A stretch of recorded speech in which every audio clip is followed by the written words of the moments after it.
शादी की पहली रात यानी कि सुहागरात थी। दूल्हा अपनी दुल्हनिया के रूम में पहुंचता है, उसके पास जाकर बैठता है और दोनों जिंदगी की शुरुआत करने से पहले एक दूसरे से बातचीत शुरू करते हैं। और उसके बाद दूल्हा राजा अपनी दुल्हनिया के हाथों को पकड़कर उसके किस करता है, उसको प्यार करता है। लेकिन उसके बाद जब वो उसके साथ संबंध बनाता है तो दुल्हनिया बोलती है कि तुम नामर्द हो, नपुंसक हो, तुम कुछ नहीं कर सकते। और उसके बाद दूल्हा जोश में आ जाता है, जुनून में आ जाता है और वो फिर दोबारा से संबंध बनाने की कोशिश करता है। लेकिन उसमें कुछ ऐसा होता है जिसमें पत्नी की, उसकी नई नवेली दुल्हन की जान चली जाती है। यकीनन पूरी वारदात आपको हैरान कर देगी। तो चलते हैं और जानते हैं पूरा मामला, वीडियो को ज़रा सा भी स्किप ना। तो बात कर रहे हैं हम राजस्थान के सरहदी ज़िले के बाड़मेर की। वहाँ पर रहने वाला सत्य प्रकाश, जिसकी उम्र 33 साल थी। सत्य प्रकाश अपनी फैमिली के साथ रहकर मेहनत मजदूरी किया करता था। वहीं उसके दो छोटे भाइयों की शादी हो चुकी थी, लेकिन सत्य प्रकाश बड़ा था और उसकी शादी अभी तक नहीं हुई थी। और वजह ये थी कि जब जब उसकी फैमिली वाले उससे शादी के लिए बोलते थे तो वो शादी से साफ तरीके से इनकार कर देता था। उसने शादी के लिए मना कर रखा था, लेकिन 4-5 महीने पहले जब फैमिली वाले उससे शादी की बोलते हैं तो वो मना करता है। लेकिन जब लड़की का फ़ोटो दिखाया जाता है, उससे बोला जाता है तुम्हारा रिश्ता इससे होने वाला है, तो वो फ़ौरन शादी के लिए मान जाता है, क्योंकि लड़की, उसकी होने वाली दुल्हन सुंदर थी जैसी वो चाहता था।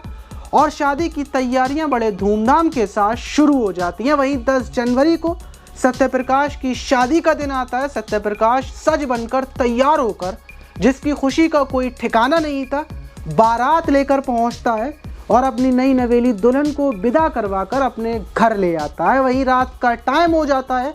घर वाले सारे मिलकर सत्य प्रकाश को उसके रूम में भेजते हैं सुहागरात के लिए, और उसके बाद गेट को लॉक कर दिया जाता है और सारे लोग अपने अपने रूम में जाकर सो जाते हैं। लेकिन जब सुबह होती है तो सत्य प्रकाश रूम से बाहर नहीं आता। घर वाले रूम को खटखटाते हैं, आवाज़ लगाते हैं, लेकिन जब अंदर से कोई रिस्पॉन्स नहीं आता तो उसके गेट को धक्का दिया जाता है, अंदर की तरफ खोला जाता है।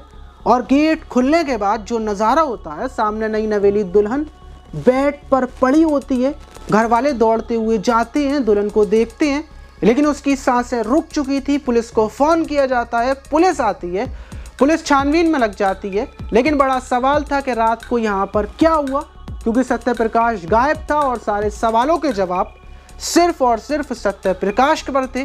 फैमिली वाले सत्य प्रकाश को ढूंढ रहे थे। वहीं जब लड़की वालों को पता चलता है कि उनकी बेटी, जिसकी रात के टाइम विदा हुई थी, उसकी मौत हो चुकी है, तो वो लोग भी बवाल शुरू कर देते हैं। पुलिस के ऊपर प्रेशर बनता जा रहा था और पुलिस आनन फानन में 2-3 घंटे के अंदर ही सत्य प्रकाश को उठा लेती है।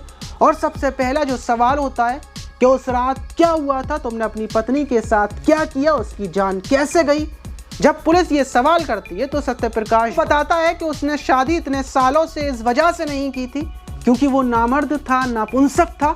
लेकिन कुछ टाइम पहले ही जब उसका रिश्ता हुआ था, तब उसने कुछ वैद्यों को जाकर दिखाया था और वैद्यों ने उससे वादा किया था, उसको गारंटी दी थी कि तुम बेफिक्र होकर शादी कर लो और शादी के बाद कोई दिक्कत नहीं आएगी, सिर्फ इन दवाओं को खाते रहना। और उन वैद्यों की दवाओं के ऊपर उसने भरोसा कर शादी की। लेकिन शादी की पहली रात को जब वो अपनी पत्नी के पास पहुंचा, उसने अपनी पत्नी से बातचीत शुरू की और बातचीत करने के बाद जब वो अपनी पत्नी के साथ संबंध बनाने लगा तो वो संबंध बनाने में नाकामयाब रहा और पत्नी उससे फ़ौरन बोलने लगी कि तुम नामर्द हो, नपुंसक हो, तुम कुछ नहीं कर सकते। और वो गुस्से में आकर उसने कुछ दवाएं खाई और उसके बाद फिर से संबंध बनाने की कोशिश की। लेकिन जब वो दोबारा भी संबंध नहीं बना पाया तो पत्नी बोलने लगी कि वो सुबह उठकर ये सारी बात सारे फैमिली वालों को बताएगी और वो दूसरे दिन ही उससे डिवोर्स ले लेगी, उससे अलग हो जाएगी और उसके ऊपर अलग से केस भी करेगी। ये बात सुनकर सत्य प्रकाश घबरा गया था और उसने वहीं पर दुपट्टे से उसके गले को फंदा लगाकर उसकी हत्या कर दी थी, क्योंकि वो नहीं चाहता था कि सारे समाज को ये बात पता चले कि वो नामर्द है, नपुंसक है। इसी वजह से उसने अपनी पत्नी की हत्या कर दी। पुलिस सत्य प्रकाश को जेल भेज देती है। वहीं लड़की वालों का रोते रोते बहुत बुरा हाल है और गांव में अलग अलग चर्चा का माहौल बना हुआ है। लेकिन आप इस कांड पर क्या बोलना चाहेंगे, कमेंट बॉक्स में अपनी राय ज़रूर दीजिएगा। मिलते हैं किसी और वीडियो में।